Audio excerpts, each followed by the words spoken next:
Will Adanna embrace the power within her, or will the darkness consume her? Watch now to uncover the legend of the Shadow Girl. Don't forget to like and subscribe for more epic stories. The night was heavy with silence, the kind that settled deep in the bones, making even the wind hesitate to stir. The full moon hung low over the ancient kingdom of Nyoka, casting long, trembling shadows across the worn stone paths. Somewhere in the heart of the village, beyond the bustling markets and the towering walls of the noble district, a girl sat alone beneath the twisted branches of an old baobab tree. Adanna traced circles into the dirt, her golden eyes reflecting the moon's glow like liquid fire. The whispering breeze carried the faint laughter of children playing beyond the walls, their joy foreign to her. She had long learned her place, an outcast, an orphan, and most of all, a girl with eyes that did not belong. She was used to the way people looked at her, the way they whispered when they thought she couldn't hear. They called her cursed, a child touched by the spirits, a remnant of something the world had long tried to forget. She did not know her parents, only that they had vanished before she could remember them. The noble's children were the worst. They ruled the halls of the learning grounds like kings and queens, their father's power granting them authority even the elders would not question. At the center of them all was Sefu, son of a warlord, with a cruel smile that always found its way toward her. Adanna had never provoked him, never spoken against him, and yet she was the target of his amusement. Perhaps it was because she did not fight back. Perhaps it was because she never cried. Tonight, the silence of the village made her uneasy. There was something different in the air, something pressing down against her skin, making the night feel heavier than usual. The baobab tree, her only friend in this lonely world, seemed darker, its thick roots twisting against the ground like fingers gripping the earth. A shiver ran down her spine. She wasn't alone. She turned her head slightly, just enough to catch the faintest movement in the shadows beyond the tree. Her heart pounded, her fingers curling into the dirt. She had been followed. The footsteps were soft but deliberate, closing in with a patience that sent ice through her veins. She could run, but she knew it wouldn't matter. They had found her. A low chuckle slithered through the darkness, sending a cold whisper down her spine. "Did you think you could hide forever, Shadow Girl?" Sefu emerged from the darkness, his sharp features twisted into a smirk. Behind him, 3 other boys stepped forward, their faces masked in amusement and cruelty. Adanna forced herself to stand, brushing the dirt from her palms. "What do you want, Sefu?"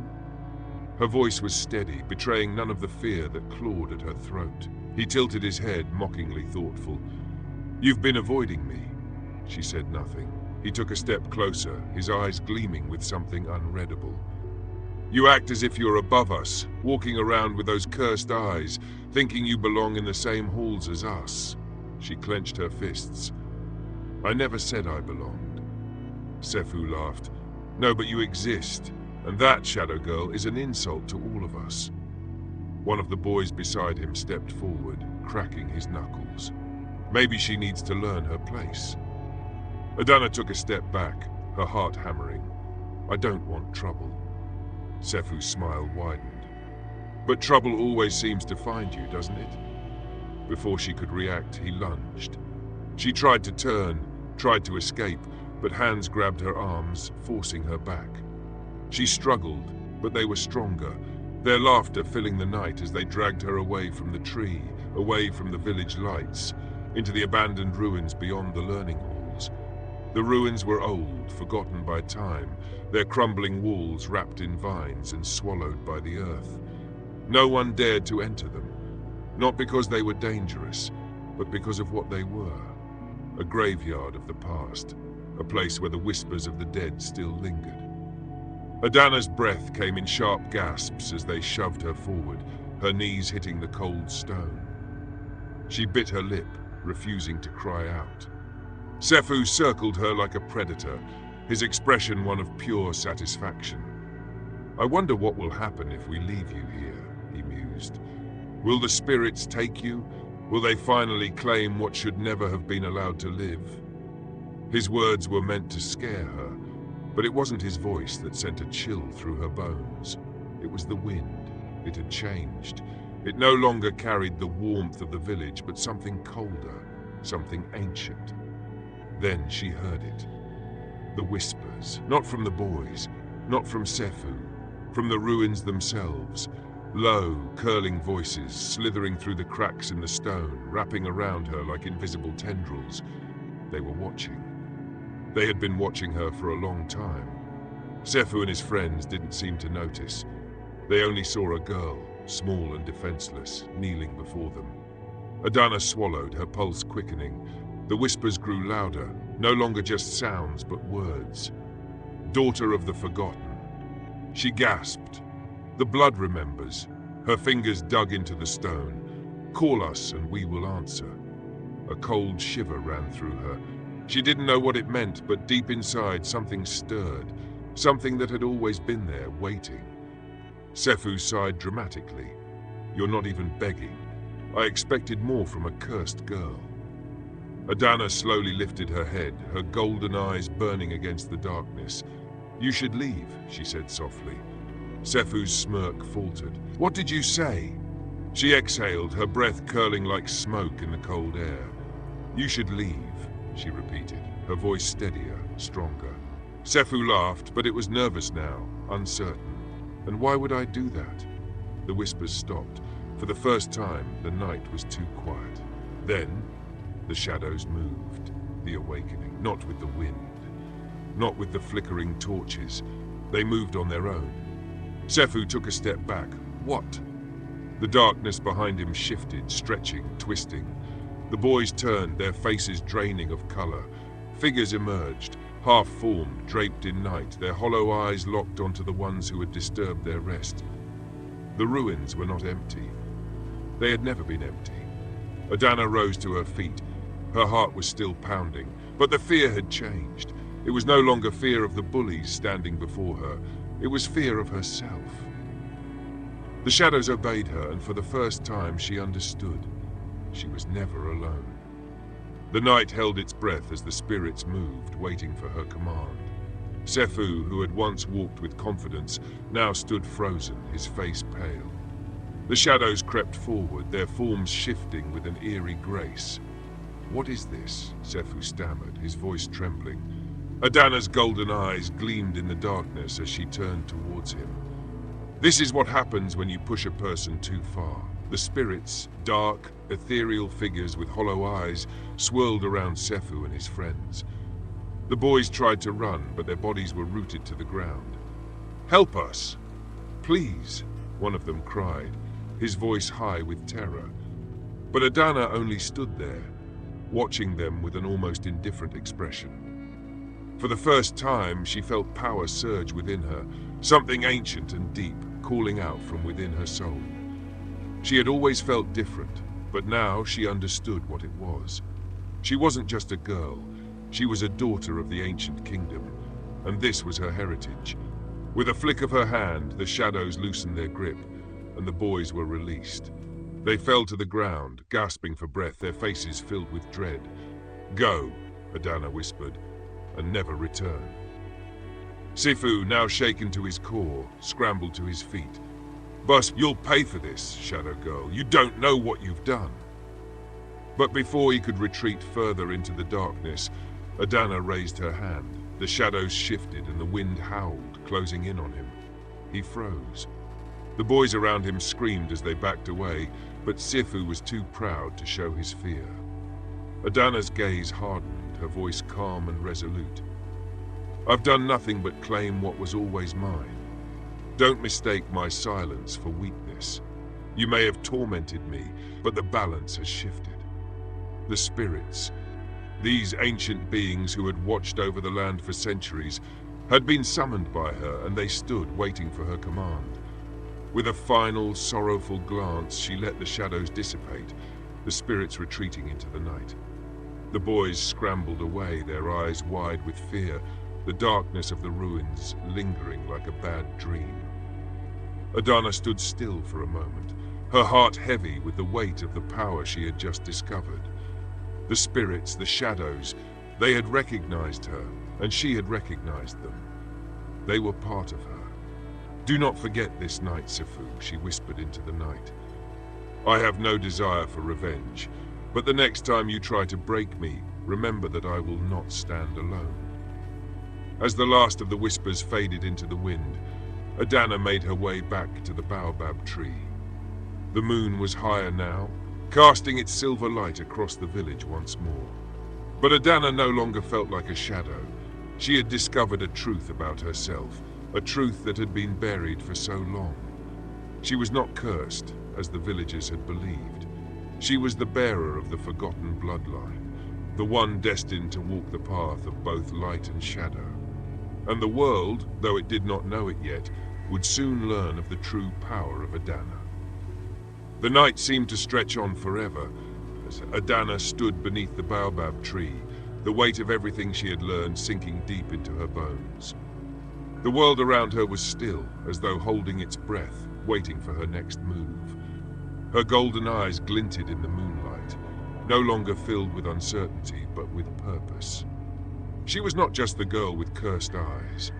She was not just the outcast, the orphan, the one everyone feared. She was a force that had been born of forgotten bloodlines, an heir to the power that had once ruled the kingdom of Nyoka. As she walked back toward the village, her steps were deliberate, each one carrying the weight of her newfound strength. The villagers had always whispered about her, calling her cursed. But now, Adanna understood. She was not cursed.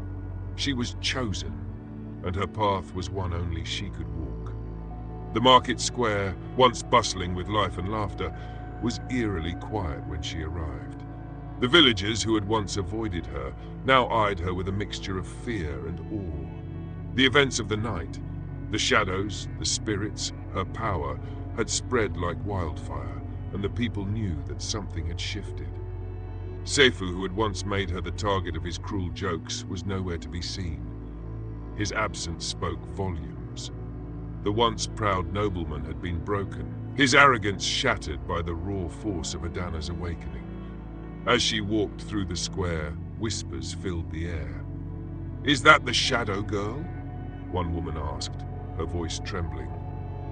"That's her," another whispered, her eyes wide with disbelief. "She's the one who commands the spirits." Adanna continued to walk, undeterred by the murmurs. She had never needed their approval. She had always known that she was different, that there was something in her that set her apart. But now she was embracing it, stepping into her destiny with confidence. The elders, who had long dismissed her as nothing more than an orphan, watched her from their chambers with growing concern.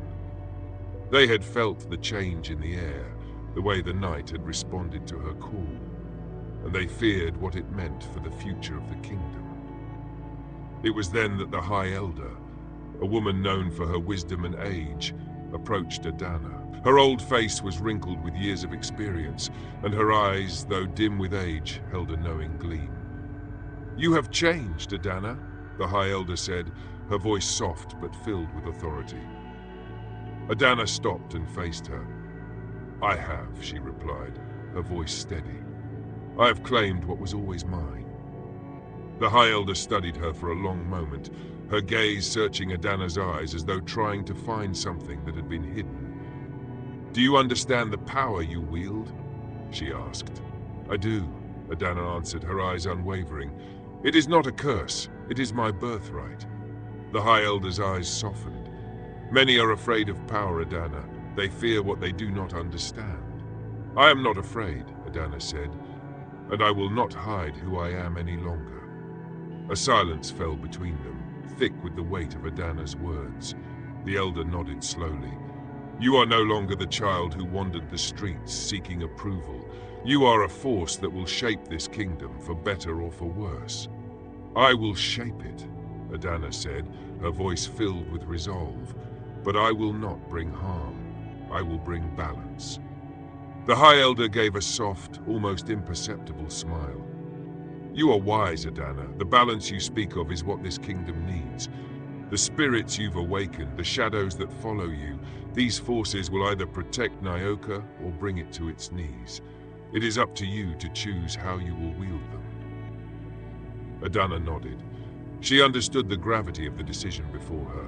The power she had unlocked was not just a gift, it was a responsibility, a burden. But she was ready.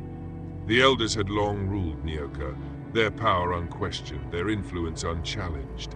But now they were faced with a new force, one born of the shadows, one who was not bound by the old ways. Adanna knew that change was coming, and she would be the one to bring it. She would not bow to the old powers.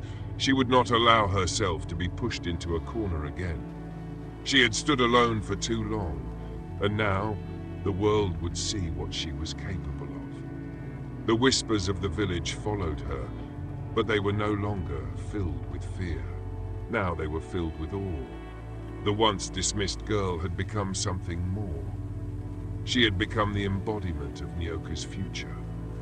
The people would come to her, seek her guidance, and offer their loyalty.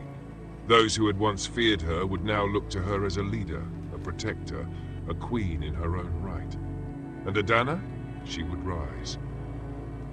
With the spirits at her command and the shadows at her feet, she would reclaim her destiny. Nyoka would never be the same again.